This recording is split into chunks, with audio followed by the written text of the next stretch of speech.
Hej, velkommen til Fredensberg. Du har da ikke fået en rundvisning, har du? Det får vi da lige styr på. Og når I på resten, jeg hedder Ronny, det er Friis. Lad os gå over. Her har vi så dagligstuen. Her kan man både spille pool, Playstation og bare spille med sine venner eller få en god snak.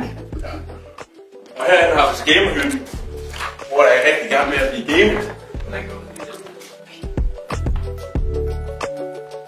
Men kom, lad os se noget mere. Ja. Her har vi pigegang, og her er det kun piger, der er noget værd. Og det ved Ronny også godt. Herinde danner man nogle af de bedste relationer, og det har man brugt meget af sin tid. Men lad os se, hvad Ronny han laver. Han er vist over på fodboldbanen med nogle af hans rugbyvenner.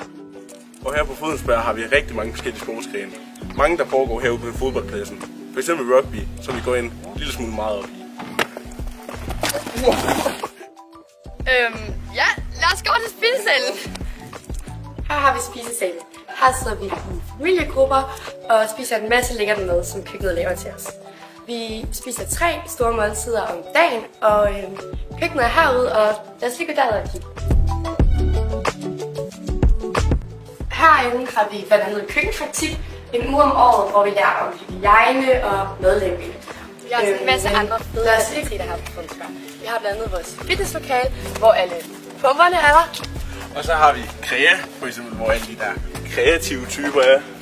Ja, og så hernede, der har vi vores helt egen hjemmebio. Der kan du enten se gyser, eller romance, eller også en komedie, eller noget action.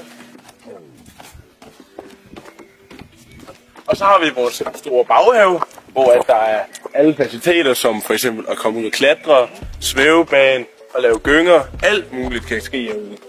Og så har vi vandet lige hernede, som vi især bruger om sommeren, hvor vi kan bade eller stå på paddleboard.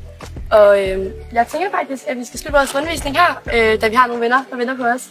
Så tak fordi, at I så med, og så håber vi, at I vil skrive til Fredensberg.